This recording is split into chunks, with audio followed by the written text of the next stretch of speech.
గత కొన్ని రోజులుగా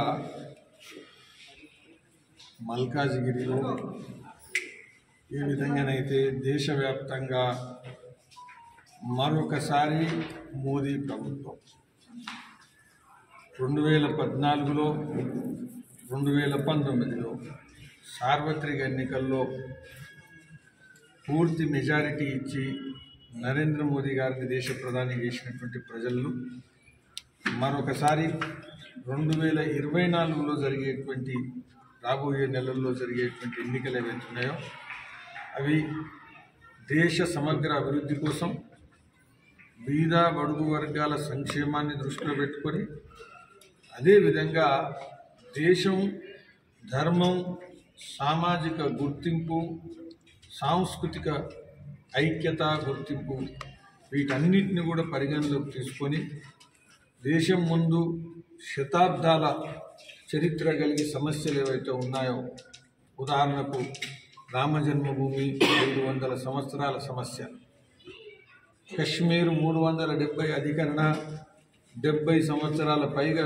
ఉండేటువంటి సమస్య, దేశంలో ఉగ్రవాదం నక్సలిజం కావచ్చు, ఇస్లామిక్ రాడికలిజం కావచ్చు, ఈశాన్య రాష్ట్రాల్లో ఉండేటువంటి ఉగ్రవాదం కావచ్చు, వీటన్నిటిని కూడా పూర్తిగా నిర్మూలించి దేశంలో శాంతి భద్రతలను స్థాపించినటువంటి ప్రభుత్వం మోదీ గారి ప్రభుత్వం.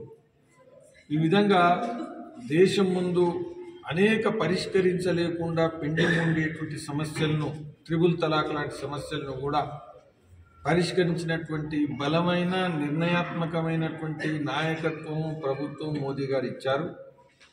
స్థిరమైనటువంటి ప్రభుత్వం వారు ఇచ్చారు. అవినీతి 10 సంవత్సరాల్లో ఎన్నడూ కూడా చర్చ లేకుండా, మచ్చ లేకుండా, మరక లేకుండా అవినీతి లేనటువంటి ప్రభుత్వాన్ని ఈ దేశంలో 10 సంవత్సరాలు వారు ఇచ్చారు. 2004 నుంచి 2014 వరకు కాంగ్రెస్ ప్రభుత్వం విపరీతమైనటువంటి అవినీతి, వాటిని దృష్టిలో పెట్టుకొని ప్రజల్లో వాటన్నిటిని చర్చనీయాంశం చేయాలా. అభివృద్ధి విషయంలో జాతీయ రహదారులు కావచ్చు, ఇతర ఇన్ఫ్రాస్ట్రక్చర్ కావచ్చు, వీటన్నిటిని కూడా వ్యవసాయ రంగంలో మహిళల విషయంలో కూడా 33% రిజర్వేషన్లో చారిత్రాత్మకమైనటువంటి నిర్ణయం, ఇలా అనేక విషయాలను తీసుకున్నటువంటి ఏ అంశాలు ఉన్నాయో వీటిని తెలంగాణలో కూడా చర్చనీయాంశం చేయాలా. అదేవిధంగా కుటుంబ రాజకీయాలు వీటిని అంతం చేయగలిగేటువంటి, ఎందుకంటే తెలంగాణలో కూడా బీఆర్ఎస్ కూడా కుటుంబ రాజకీయాలు చేసింది, ప్రత్యామ్నాయంగా ప్రభుత్వం ఏర్పడినటువంటి కాంగ్రెస్ కూడా కుటుంబ రాజకీయాలు చేసే పార్టీనే. కాబట్టి కుటుంబ రాజకీయాలకు స్వస్తి పలకాలంటే కూడా తెలంగాణలో బీజేపీతోనే సాధ్యం, మోదీతోనే సాధ్యం.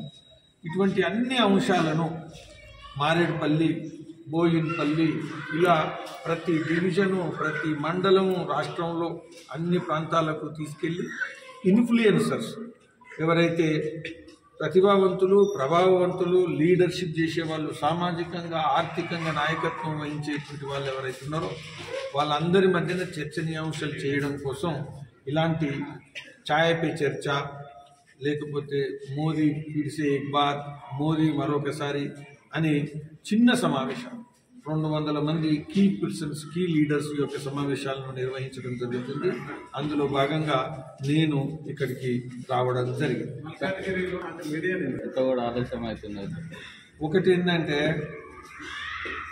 బీజేపీ కార్యకర్తల పార్టీ, బీజేపీ సిద్ధాంతం మీద నడిచే పార్టీ, బీజేపీ ఒకటి మాత్రమే సిద్ధాంతం మీద ఈరోజు నడుస్తున్నటువంటి పార్టీ.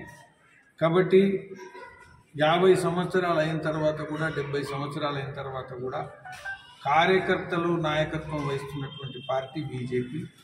కాబట్టి రాబోయేటువంటి కొద్ది రోజుల్లోనే మల్కాజిగిరి, తెలంగాణతో పాటు అభ్యర్థులను ప్రకటిస్తారు. ఏది ఏమైనా మోదీ గారి గెలవాలా అనేటువంటి ఉద్దేశంతో అందరు కార్యకర్తలు కూడా ప్రచారం చేస్తున్నారు. పార్టీలో గెలుపు అవకాశం చూసి, కేంద్రంలో ప్రభుత్వం ఉంది, వాతావరణం ఉంది, రామ జన్మభూమి ప్రధాన అంశమైంది కాబట్టి చాలాసార్లు ఇన్ని సంవత్సరాలు మాత్రం లేనోళ్ళు కూడా చేతులు కడుక్కుందామని లేకపోతే గంగలు మునుగుదామని వస్తారు. అది మంచిది, రావాలి, ఆహ్వానిస్తాం. ఏది ఏమైనా కార్యకర్తలే విజయం సాధిస్తారు, కార్యకర్తల నిర్ణయం జరుగుతుంది.